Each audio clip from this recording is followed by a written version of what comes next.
What's going on, everybody? It is your man Cleveland Terry, and today we're going to talk about just a quick tutorial on something that has been all over the map in regards to DJing, and that is live streaming. Everybody's live streaming. It's become a thing to show your own skills, to get your name out there, to stay sane, all of the above. We're all doing it now. I've been live streaming, I've been hitting Facebook, I've been hitting IG. I'm even gonna be doing a little Twitch live streaming in the couple of days from now. But right now I want to talk about, well, something that people have been bringing up to me a lot, and that is my IG live stream and why it looks the way it does. So let's back up for just a second. Obviously, when we all hit the break, and everybody's been, online, people have been using all types of devices. They've been using their phones and just recording the audio right out of their phones. They've been trying to buy iRigs and the Roland boxes and just all of the above to try to make sure that they're getting a better sound than what's just the standard iPhone or Android microphone, because, for the most part, it just doesn't sound that good. And when I started looking at it and I started thinking about live streaming, the first thing I noticed and the first thing I was bothered by was the sound quality. It just wasn't up to the level that I kind of hold for myself. So I didn't have an iRig at the time, and I went online and everything was taking forever to ship. So I was just like, let me see what else I have. What can I use in my own house that will work for me? That's when I looked into OBS software. OBS software is a streaming software for your computer that will stream to your Facebooks and your Twitches and a number of other different types of streaming services. The one thing it doesn't have is Instagram. So I have been mainly DJing just off of Facebook, using the OBS, tweaking it to my liking, getting it to where I want. And that way, at least I know the sound is good, the video quality is good, everything is pretty much where I want it to be. But there's still a lot of people on IG. And so I started looking a little more, then I found a program. Program is called Yellow Duck. And we're gonna talk about that now. We're gonna talk about kind of my setup. I'm not gonna get deep into OBS because there's plenty of videos out there, video tutorials out there to show you how it works. But if you want some additional tutorials on OBS, just let me know in the comments below and I will see what I can pull together to make it work. Just like everybody else, I'm learning as I go too, but I felt like, hey, if I'm learning something that is valuable to me, it's probably valuable to you. Let's talk a little bit about just my setup real quick. Now, based upon my other video, you do know what my normal setup is. I've made some modifications over the past couple of weeks. And let's talk about that now. The first thing that you're gonna notice is the quality of the video. Now, I'm actually using my G9 camera with the 1025 Leica lens. This is overkill. You don't actually need that to make it work. So when I first started, I didn't have a video capture card for the camera. So I had to kind of see what I was able to use, and I could use my phone. I could use the subpar camera quality on the laptop, or I could use some sort of GoPro variant. Now, GoPros do not work without capture cards. So I'm just throwing it out there right now. If you have a GoPro, you cannot use it as a webcam for a computer. It has to be put through a capture card. Coincidentally enough, I had a company by the name of Cross Tour send me some product to review. When I couldn't use the GoPro, I said, let's see if the Cross Tour will work. So I originally set up the Cross Tour as my main webcam. So the Cross Tour is actually located up here. So this right here is the Cross Tour. It is a 4K action camera. It gives you all the bells and whistles of like your typical GoPro. It has motion stabilization, has everything you would need. Plus, it can be used as a webcam, meaning I can plug the micro USB right into the computer and it will see itself as a webcam. GoPros won't do this. So this thing was like $70 on Amazon, and I'm so glad they sent it to me. I was dead in the water up until here. The quality is good, but the caveat is, even though it has a 4K output in OBS, because it's using it as a webcam, it is a 720p output. So it won't look as good as the 4K, but it doesn't really matter. when you're shooting to mobile platforms anyway, because in general, you know, they're looking at it through their phones. Not that big of a deal if it's shot in 720. A couple of days ago, I did receive my capture card through online. I bought it, and it's a generic capture card. It is HD video capture. Just kind of a generic, no name. I think it cost me about $100 online. This was actually one of their used like Amazon warehouse things, which meant somebody probably returned it. It was perfect, so they ended up reselling it. So I bought this for like $100, but this one had good reviews and it was available to be shipped out. That was the most important part because it's incredibly hard to find capture cards right now. They're just, the world is buying up all the capture cards, all the audio capture cards, the iRigs, all these things are just becoming harder and harder to find. So the capture card basically goes from your HDMI output. So my camera has a full HDMI output, but if you were utilizing something else, maybe like the G7 or something else, there's typically a mini HDMI to HDMI, and you would just have to make sure you have the adapter. But mine has a full HDMI out. Then I just take it, run it right into the capture card, and then there's a USB that goes right into the computer here. And literally I plugged it in, OBS saw it immediately, and then we were done. What's the next question you're gonna ask? Audio. What are you doing for your audio? So when I first started out with audio, I was going through a couple of different things. Now OBS sees pretty much every audio card on the planet. If it's an audio card, it doesn't matter if it's class compliant or if it isn't, as long as you have the driver, OBS will see it. So originally, I went through my inbox. This is an inbox, old school inbox. I've had this thing for like, I don't know, 5 years, 7 years. Inbox 2 with the XLR or 1/4 inch inputs right here. I can literally go from my outputs of my mixer right into the box. I was using this first because I have more than one mixer that I've been doing live feeds on. I've been using it on my S9, but I've also been DJing on the Denon Prime Go to get some more test time in before my review. So I've been outputting to this, and then you go USB right into the computer sees it, you're good. There's also the option of utilizing this guy right here, which is your Yamaha MG10XU. This is a class compliant mixer, so it has the USB output right here. I tried to use this on my phone as a class compliant hardware for the phone, but I just kept having issues. The sound was going in and out. It could have been the USB plug, but I've been using the same USB plugs across the board and I haven't had any issues. But again, if you have something like this, OBS will see it too. And the last thing, and probably most useful thing, is the Pioneer S9 has the ability to send out a audio output right from the secondary USB.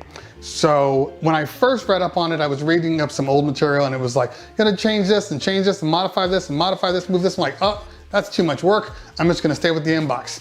But then I said, let's just give it a try. So I took the plug, I plugged it in, made sure the drivers were updated on this older computer, and sure enough, it worked perfectly. It doesn't matter which, if it's USB-A or if it's USB-B port, it'll output no matter what. It's literally feeding the audio right through the USB. So the trims are how you monitor your master volume, but your master actual doesn't work anymore. Once I got my audio going, I take it into OBS and then we go from there. So if you're using OBS, it's probably set up like this because it's going to Facebook or it's going to Twitch. It's designed to be a full-size horizontal image. A couple of things you have to do right off the bat if you're going to be doing it to Instagram. You have to change the actual dimensions, okay? So instead of going horizontally, we have to go vertically. So we're gonna change that right now. We're gonna go into the preferences. We're gonna go to your video section, and then we're gonna go to the output. Now, as you can see here, my base canvas and my output scale is 1280 by 720. So we're gonna go into the first thing, and that is we are going to actually change our profile. So I have a Facebook Live profile located right here. That is for my horizontal. It has my Facebook settings. It's got my stream key. Everything's built into this particular one. So I don't want to go back and then just keep making changes to the one profile. That's going to take too much time. So instead, let's make a secondary profile just for Instagram. So I've already done that, but let's say if we were going to make a new one, and we're just going to duplicate Facebook Live real quick. And then once it pops up, we're gonna change it to, let's see, test IG. We're gonna hit OK. Now, once you've set your test up, then that's when we're gonna make some changes. So let's go to test IG, and then we are going to change the settings. So we're gonna go into settings, and then we are going to modify the video output. So instead of it being 1280 by 720, we are going to change it to 1080 by 1920. 1080 by 1920. And we're gonna do the same thing for this one, just to keep them similar, 1920. Okay, so that's done. We hit OK. And then it automatically changes the layout the way it is. So your video quality, because it's horizontal, is going to try to fit into this little box right here. Now, you could, in fact, change it and make the whole thing full screen. Like you could change your camera, like say for instance, I can choose to actually adjust and move it completely vertical. And then I could technically shoot full body length right from this camera just by tilting it. I have opted to do it this way. You don't have to do it this way. You can go full screen and kind of keep it the same way that Instagram does. You're gonna get the same exact thing, except now you have some more options with your audio and the cameras that you choose to use. Once this is set up here, then I can move this wherever I want and get it exactly the way I want it. See, I don't actually need to have all of it. It's more important to just make sure that I'm in the middle. Oh, I should probably stop for a second. When you create a new profile, all of the scenes that you have created beforehand, like you can see for me, I have an overhead camera, I have a image and a cool effects camera, I have different layouts. Now they're all set to the top. When you start modifying and moving and adjusting and shaping these things, it's going to affect your other profiles. So you don't want to touch those things. So let's say I wanted to use this top one right here, which is the tape decks and all that stuff, but I want to make it, you know, full screen and then just have me behind it. So what I would need to do is let's duplicate this scene so we don't mess up the one we're already using. So it's duplicated. We're going to call this, you know, IG test 1.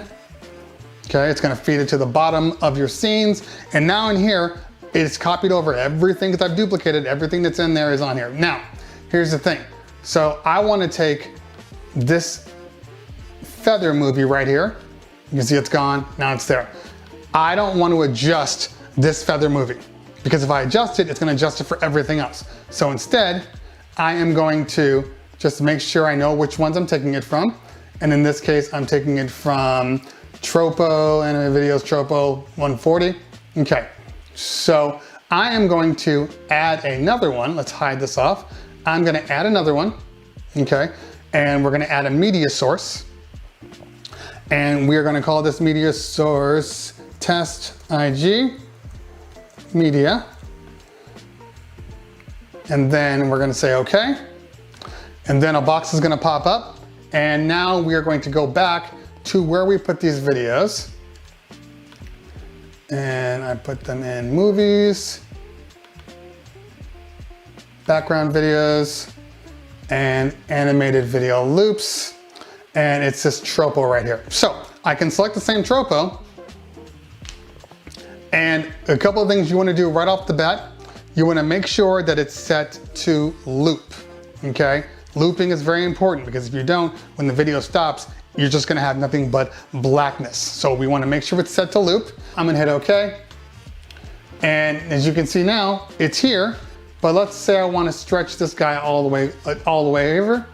Now I've stretched it up. I'm gonna move this one down so my video remains like so. I can keep my YouTube one if I wanted to by moving that one up, but that would defeat the purpose. So let's just keep this one out of it. So I can have a video like this, where it's kind of full screen, it's doing stuff the entire time. Also, if you have a logo, if you have anything you wanna put up at the top, they should be PNG files. I mean, you can do a standard JPEG, but it's going to fill up that entire thing. But if you do a PNG, you have a little more options on what you wanna do. So to add your PNG, it's pretty simple. All you have to do is click on the sources, hit a plus. We're gonna say image. And then in your image, we're gonna name this, you know, test logo, and hit OK. It's gonna bring up a box just like your media. You're gonna go in here, you're gonna browse, you're gonna find your logo. And in my case, I've already moved it where I needed to move it to, under background videos and images. And then there is my logo, and then there is my YouTube, subscribe to my videos, and my logo. It is a PNG, so I select it, and then there it is right here, right up top. I can move this wherever I want to. I can have this in the corner. I can make it smaller.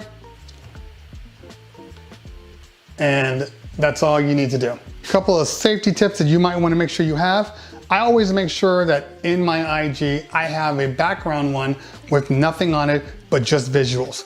And that way, if something were to happen, let's say my camera battery dies, or I gotta run to the bathroom real quick, I can still keep that music going. I change to my background backup right here where it has nothing on there, but just cool visuals. That way people don't see me potentially doing this and walking away, and now I got a blank screen with no DJ. We got everything we need now. We got the audio, we got the camera. Now, how do you get this stuff into Instagram? Well, it's actually very simple, yet there's a couple of things you need to do just to make sure that it's gonna work properly. So, first you have to go to a site called Yellow Duck. Now, the name is yellowduck.tv, not .com, not .net, but .tv. Once you go to their site, you need to download this application, the Yellow Duck application. Now, what this is doing is it's creating a temporary server and stream key for Instagram that allows you to post to Instagram under your username. Now, something you need to realize right off the bat, this is a third-party software. You are logging in your information, your password, your IG handle into a site that is not Instagram. So there's always the possibility that it could be compromised, or it's, you know, somebody trying to do some illegal stuff. Now, Yellow Duck's been around for a while. I'm not saying that's gonna happen. I use it and it's been fine for me, but I have to throw that out there that I'm not responsible for anything that happens to you if you decide to use Yellow Duck as a streaming option. Okay, so once you download Yellow Duck, you're gonna open it up, just like you're logging into Facebook, Instagram. By the way, make sure you follow me on Instagram, Cleveland Terry with an underscore. I do a lot of stuff on Instagram, just like I do with YouTube, but with Instagram, I can do it almost daily and I don't get fatigued. YouTube can be a little fatiguing, especially when you're doing a lot of editing and stuff like that. This way I can just pop right on, do some DJing, and then I'm out. So make sure you follow me on Instagram and Twitter, they're the same handle. There's allow commenting and save video to story. The allow commenting, you wanna make sure that it's toggled on, because that way people can communicate with you during your stream. It becomes more interactive. It allows you to just be more involved with the stream, because that's what people wanna see. And then save video to story, I don't really care about, because in all honesty, if you're shooting for, 30, 40 minutes of a live stream, hopefully, maybe even an hour or so, well, Instagram is not gonna be able to post that to your story anyway, because it's gonna be too long. So you might as well just toggle that off. It's not gonna matter anyway. Once it logs in, it's going to give you a temporary URL and a stream key. These are the two things that you need to place into your OBS software. We're gonna go over to the stream, and then we are going to copy all the information that's in Yellow Duck, and it gives you this nice easy copy option. And then you're gonna paste that into your temporary server, and then you're gonna go copy your stream key and do the same thing, paste your stream key in. So once we hit OK, we're good to go. It's waiting for you to hit that start streaming button, and we're gonna make sure that our volumes are good. Now, I like to test it. I have two Instagram handles here. I have my Cleveland Terry one, then I have a Visuals by Terry. So I go to live, and as you can see, I'm right here. All my information is still posted correctly. What's up, people? For anybody that's joining on right now, please realize I'm just doing a test. You are in my next YouTube video. So, that's it. Everything's working the way it's supposed to be. Volumes are good. I'm good. But a couple of things that you do need to know right off the bat with Instagram. Instagram likes to kick people off just because, which is why I always keep this other Instagram profile on. That way I can see people's comments. And if Instagram crashes, well, I know from my phone because I have no way of seeing it the other way around. Now, if Instagram crashes is the wrong word. If Instagram takes you down because of copyright, well, you have to start the whole process again, which means you gotta go back in the yellow duck, you gotta save and finish, you gotta hit finish, and then it's gonna take you back to the login prompt where you will have to re-log in, get a new stream key, post that new stream key into your settings, into your stream key settings, and then start it up again. I have found that the temporary server never changes, but I'm sure at some point it will change, especially if Instagram finds these kind of holes and then they start closing up holes. Well, I don't know how long it's gonna last. I don't know if it's gonna last. I'm just saying that right now, in this scenario, in this situation when we are stuck at home, that this is a godsend to be used. One thing you need to realize is that when you are live streaming to IG, if you're using something like a Restream or something where you're shooting multiple videos out to different servers, Facebook, Twitch, I mean, there's a whole bunch of options on here, Twitter, you cannot use this. It's one or the other. So if you're using IG, you're only DJing OBS through IG. But if you're using any of the other programs like Facebook, like that, you can then post to all of the platforms simultaneously without issue. This is I'm only getting on IG option. So that's all I wanted to mention out there. But it's been really cool. My sound quality is great. Visually speaking, it gives people something to kind of hold on to. Not to say that people don't want to look at me, but how many times can you go to a DJ live and you see the same shot from like this way to the turntables, or it's literally up into his face and you don't even get to see the turntables? Like that's too much. People want to see you, but they also want to hear you. So sound is more important than visuals, but if you can put a little flair in your videos, why not? All right, guys, that's it for me. If you found what I said here useful, hit that like button. If you found what I said here really useful, hit that subscribe button. I try to do these types of things as much as possible, but there's also my gear reviews, my day in the lives, which I actually have several that I gotta post up there.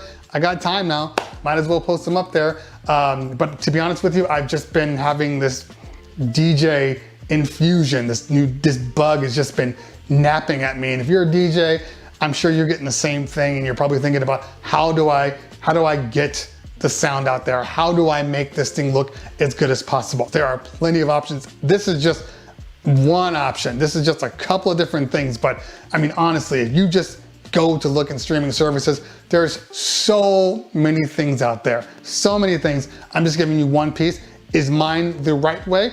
No. Is mine the only way? No. But this is working for me right now, so I'm gonna keep doing it until it no longer works. The next video will probably be on multiple platforms, but in case you didn't know, I do DJ IG a lot. And I don't have a time for IG. I typically go on when I feel like it. So sometimes it's like between 3 to 5 o'clock. I DJ on Facebook, usually speaking right around 5 to 6. And I try to keep that kind of theme related. It's always open platform, but I like to do some cool things. Like I had a ladies night where it was just nothing but like ladies, you know, R&B and pop stuff that the ladies like to dance to. I did a Latin night. So I'm just doing a little bit of everything. I've been posting it on my main page, my personal page. But I will start posting, now that I'm using Restream, I will start posting to my actual Cleveland Terry Facebook page and maybe even YouTube. I'm just trying to figure out how many places I want to post to. One other thing that you need to realize with Instagram, I will just throw this out here. Don't get discouraged, okay? Because people will go on Instagram and then you're DJing and you're looking at your numbers and it's like, you know, 6 people, and then all of a sudden it's like 15 and 20 people, you're like, dope. And the next thing you know, look back down and that's like 3. And you're like, why am I DJing? Because there's only 3 people on. Well, it's not like that. Instagram is short bursts of visuals. People have short attention spans if they're on Instagram. They're just literally looking through their channels like they're changing channels on a TV screen. So you are one of many DJs potentially that are out there, and they're looking at live streams from everybody trying to show support. So don't take it personally. If your numbers are low once and they're high another, it doesn't really matter. The people that are sitting there and watching you, they are enjoying every minute of it. So keep that in mind as you're DJing. Yes, you do get more people, you get more views on Facebook than you do on Instagram, and you get more consistent views because people are actually sitting at computers and they actually want to be involved. Instagram is not that way, but I find that there are pluses and minuses to both, and there are advantages to doing both of them. So I would encourage you just to do them. Another thing that you have to realize on IG, you're going to get a lot more DJs watching your stuff. So that might be a reason why some people get a little nervous, because they're like, well, I got all these DJs watching me, maybe I'm not that good. Whatever reason, just put that to the side. Put that to the side and just do your thing. You know, Facebook, you got your moms, you got relatives, you got old school friends, so they don't see DJing like the DJs do. So you have a little more latitude in what you do, but it doesn't change the fact that you're still DJing, you're still using your profession and your craft. So don't sweat other DJs that are watching you. It is what it is. Just have fun with it. You know what I mean? Once again, thank you guys for checking out my videos. I know you have many choices out there. You choose to look at my videos, and I appreciate every single one of you. Always a pleasure. If I don't talk to you later, we'll talk soon.